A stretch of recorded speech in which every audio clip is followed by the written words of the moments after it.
श्री सुखदेव गोस्वामी जी जो श्रीमद् भागवत के मुख्य वक्ता हैं, प्रारंभ में उनका मन निर्विकार ब्रह्म में स्थित था, ब्रह्म ज्ञानी थे वो, पर एक श्लोक ने उनके मन को खींच के श्री कृष्ण के चरणों में स्थापित कर दिया। अहो बकीयम स्तन कालकूटम, कि हे कृष्ण आपकी महिमा को कौन गा सकता है, जो पूतना अपने स्तनों पर कालकूट यानी भयंकर विष लगा के आई आपको मारने के लिए। आपने उसकी दोनों इच्छाओं को पूरा किया, आपने उसके दूध भी पिया और उसको अपने गोलोक धाम में अपनी माँ की गति भी प्रदान कर दी। तो ऐसे दयालु कृष्ण को छोड़कर कोई कहाँ जाए।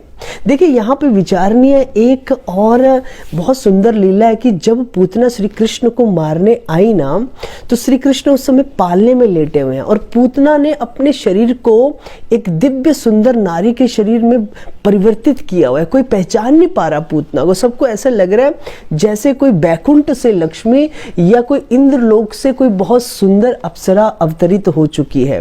पूतना जब श्री कृष्ण की तरफ बढ़ रही है, श्री कृष्ण ने पूतना को देख के अपनी आंखें बंद कर ली। वो जो आंखें बंद की श्री कृष्ण ने, इसके पीछे बहुत से कथाकारों ने अपनी अपनी टीका लिखी है।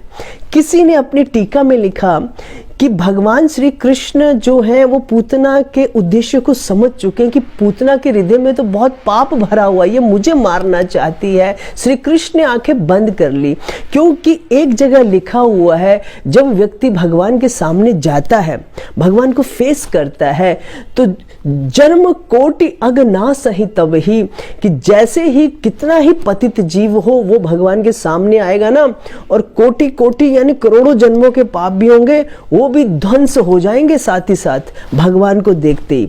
तो भगवान ने सोचा अगर मैंने आंखें खोल ली और पूतना ने मुझे देखा और मैंने पूतना को देख लिया, तो पूतना के हृदय में सारा कल्मश खत्म हो जाएगा, उसका तो हृदय शुद्ध हो जाएगा। मैं अपनी लीला को पूरा कैसे करूंगा, कैसे पूतना के माध्यम से बता पाऊंगा कि अगर कोई व्यक्ति मेरे जैसे तैसे भी शरणागत हो जाए, मैं उसको परम गति भी दे सकता हूँ। पहला कारण है।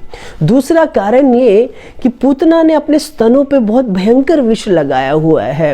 एक टीकाकार ने लिखा कि श्री कृष्ण आंखें बंद करके शिव जी का ध्यान कर रहे हैं कि हे शिव जी महाराज, ये कालकूट विष पीने का ही, पॉइजन पीने का डिपार्टमेंट तो आपका है, अरे ये डिपार्टमेंट तो मेरा है ही नहीं है, आप कहाँ पे हो। एक ने ऐसे लिखा। और तीसरी टीका में लिखा कि श्री कृष्ण जो है वो वेदों के निर्माता है, वेद नारायण साक्षात, जो वेद हैं वो नारायण से ही निकले हैं। वो भगवान कोई भी ऐसी क्रिया नहीं करते जिससे वेदों की मर्यादा भंग। वो स्त्री को कैसे मार सकते हैं, भगवान अवॉइड करना चाहते हैं। अगर ऐसा बोला जाए कि पूतना को देख के भगवान डर गए, तो ऐसा बोलना बिल्कुल गलत है, क्योंकि जिनकी केवल वक्र भ्रिकुटी से सागर सप्त उबलते देखा, यानी भगवान अपनी इन भ्रिकुटियों को टेढ़ा कर दे, सीधा भी गुस्से से ना देखे, अगर टेढ़ा करके भी समुद्र को देख ले, एक समुद्र नहीं 7 समुद्रों को भी देख ले, तो उनमें उफान पैदा हो जाए।